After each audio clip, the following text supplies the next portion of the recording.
Okay, so hi everyone. We are sitting here today with Laura Franco, who has written 8 books, is it Laura? And 3 of them have made it to the Amazon bestsellers list. Tell me how you managed to do that. I'm telling you, with a lot of great coaching. Uh-huh. Excuse me. Yeah, it's how fun it was to bring 3 of my books to Amazon bestseller, right? Everybody wants to do this.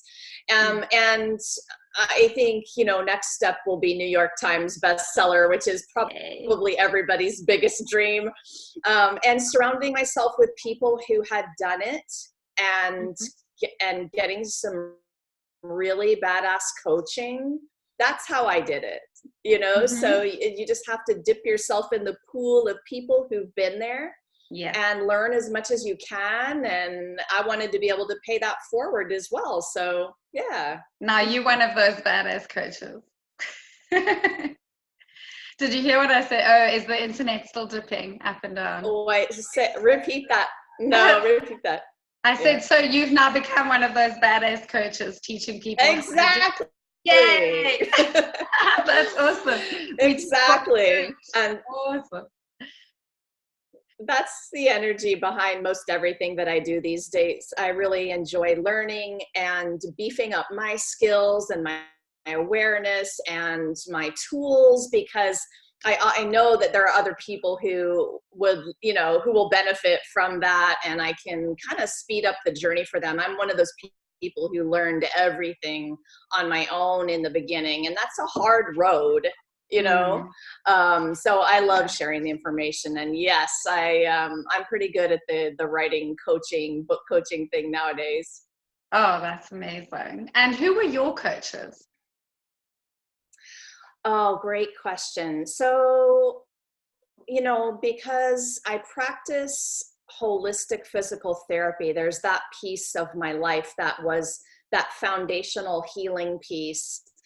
So many amazing teachers and coaches in that world. I'm a myofascial release and craniosacral practitioner. So my teachers, John Barnes from the myofascial world, and some of the people who taught the skills, the different kinds of skills that you learn after you get out of school, right? And I really went the alternative holistic route, which thank goodness, because it's been the foundation for everything I've done in my writing.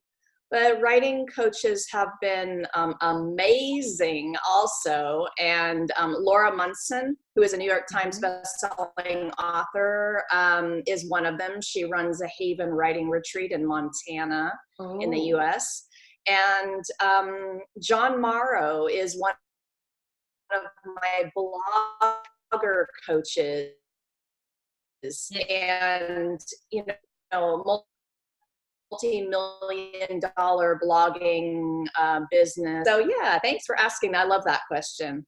Oh, wonderful. For some reason, I'm getting really bad video at the moment, so I hope that this is going to come across well. Yeah, John Morrow, I'm subscribed to his email list as well, so I know he seems absolutely brilliant. I can see that. I haven't come across Laura Munson yet. Definitely. Yeah. Okay. John's an incredible human being. So you've actually met him personally and worked with him? No. I mean, I've done trainings with him online, but if you've ever gone on there to read his story, you'll be blown away. Yeah. Yeah. Awesome. Isn't it amazing what people are doing in the online world nowadays? You don't actually have to physically meet people. You can be having a meeting just like we are today across the world. It's incredible. It's an incredible opportunity. It's amazing to, where I've come from with absolutely no internet to today with this whole world, right? It just, every day I feel grateful for those opportunities that this generation of people are getting to fulfill their dreams, really, is what that's about. Absolutely. And can you give me some stories of the people that have really come back to you? I know that you shared one in the written post that we're going to publish.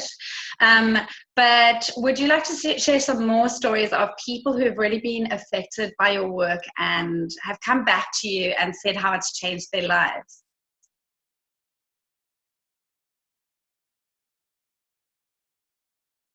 Did you hear that? Oh, yeah.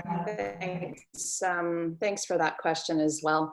I did. There's a bit of a delay, so I am hearing everything just, it's taking a couple seconds. So, the story goes back in 2016 when I was transitioning to Brave Healer Productions and doing this new kind of business where I was sharing my stories out loud in the form of writing and speaking and learning how to do those things, and then helping other healer practitioners to do the same thing. I was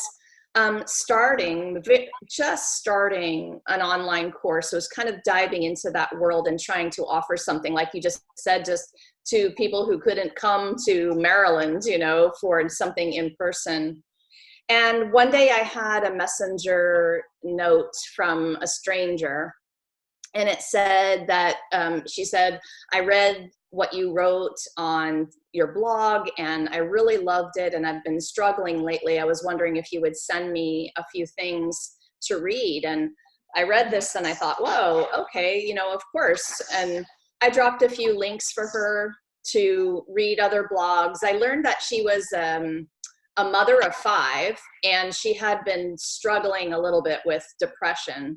So I dropped her some more links, and then I kind of took the whole deal a step further. I wrote and dedicated a blog to her anonymously, and it was about self-care. And I asked my audience to step up in the comments with love and support and advice, because I knew I had other mothers. I knew I had healers in my audience. I knew I had some badass women in my audience, and they totally did. They commented with all of those things. And my new friend, her name is Shirley, and she doesn't mind that I talk about her.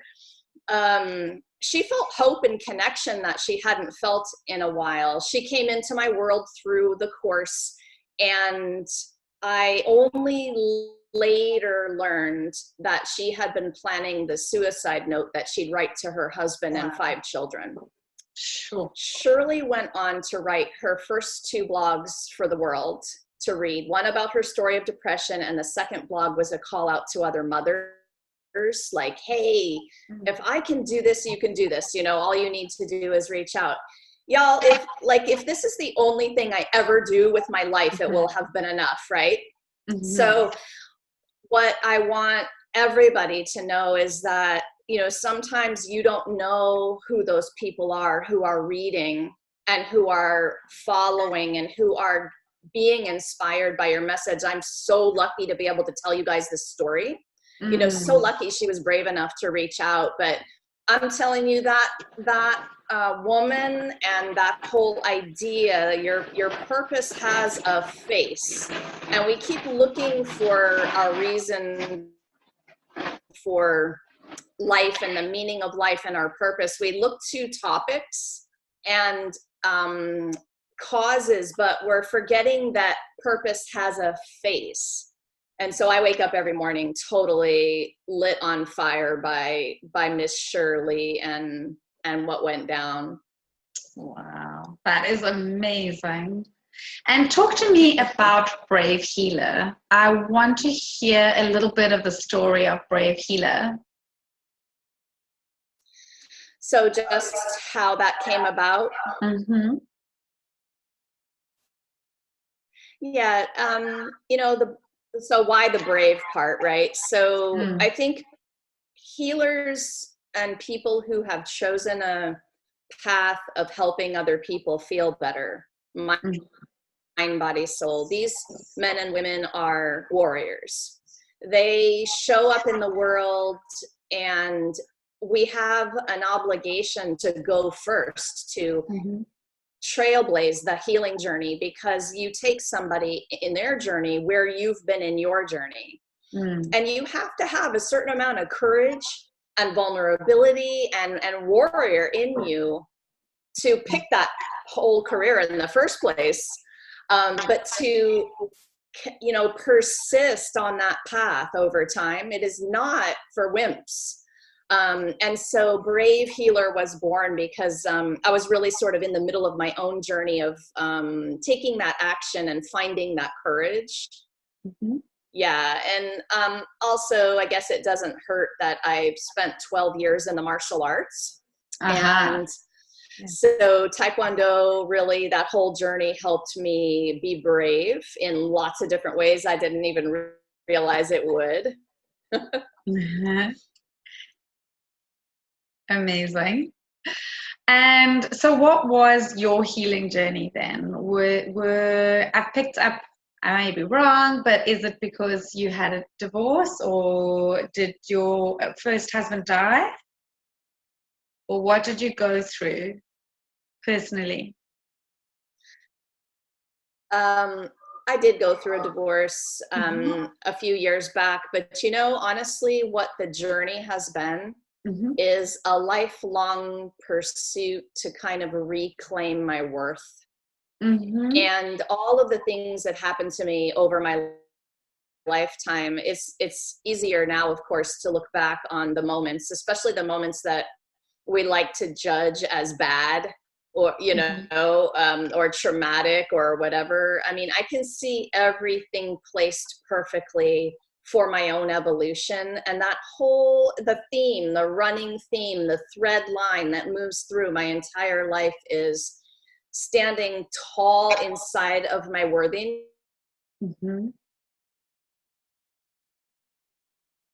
Oh, you've disappeared. Where's the internet gone? So, of course, you know, a divorce is part of that, and it definitely was. It was another layer to speaking my voice. And I look at my ex-husband as one of the people on that path that gave me the opportunity to do that deep healing. When you start to forgive like that, it's a game changer. You know, everybody that comes your way is a teacher, everybody. Absolutely. Okay. So you help people or women, or specifically who do you particularly work with to help work through and become their bravest selves? So I am really turned on by working with healthcare practitioners who are ready to share their voice in a bigger way. These people, mostly women, but men and women, but I you know, 99.9% of my clientele are women. And they have a practice, but they haven't shared their authentic story yet. And they haven't been, you know, telling stories in the form of writing or speaking. And they really feel that burning urge inside them. They know they have a book or 5 in them. They know they have a speech in them. And I'm the one that's going to get them into action, help them get into action so that they conjure up the courage and the motivation and the confidence to keep telling the story, which, you know, storytelling is healing and it's a business builder. It's both things. And so I love being able to take women on that journey of claiming that worth, stepping up into their power, and then speaking it out loud. Wow, that sounds amazing. So, and how do you take them through this process? Is it an online course, or do you do a retreat with them? Oh, I have everything. I haven't quite stepped up into the retreat thing yet, but thank you for asking that. Intuitive Writing and Speaking for Healer Entrepreneurs is my signature online course. And it's, oh my gosh, only I can say this right. It's just an epic transformational journey. I'm a little biased, I guess, though. And it's, you know, writing and speaking. So it's specifically for those gals who want to get clarity on the story. So I do a live class. It's an intimate, small group of people. And And I do some different kinds of book writing and blogging workshops and one-on-one coaching in all of those same topics. So that's the basis of how I help people through it. Okay, that's awesome. And do you still do physical therapy work as well? Do you have clients that you work with in craniosacral and that sort of thing? I do. I have a private practice in my home these days. I've been in my home with that practice since about 2010. I've been practicing physical therapy for 30 years. Wow. And yes, I do. I love serving people that way. And the one-on-one time, especially hands-on time, is a very powerful, intense thing, you know? Yeah. So when you experience the energy of somebody, but also you help somebody into their body, into that healing awareness, a lot of different things become possible when you connect somebody to that. And that's really what I love the most about my PT practice. And what is your favorite modality of everything that you've studied? Hands down, myofascial release. John F. Barnes, myofascial release. He's in Sedona, Arizona, and Pennsylvania in the States. And I have been learning from him ever since the beginning of my career. The reason it's my favorite is because of the holistic mind, body, soul approach to it. Because traditional physical therapy can be very left brain, scientific, and not holistic sometimes. And so I automatically gravitated to some of the modalities that were treating the person as a whole body, first of all the system, all the parts. And then secondly, mind, body, soul. So, you know, if I'm not understanding your mental, emotional issues this week, then I'm missing a piece of your healing. I need to be able to ask you questions about what's going on in your life so that together we can integrate all those pieces, and that is authentic healing. Right? So that makes that modality by far my very favorite. Oh, how interesting. Did you ever, but as a matter of interest, did you do quantum touch? No, I've heard of everything in my career, but I haven't practiced that particularly. Okay. Because I found that was, I think, the last thing I studied after aromatherapy, reflexology, shiatsu, polarity, Reiki. I went into quantum touch, and I found, I don't know if it's similar to myofascial release or not, but to me, it was an amazing journey to get to that.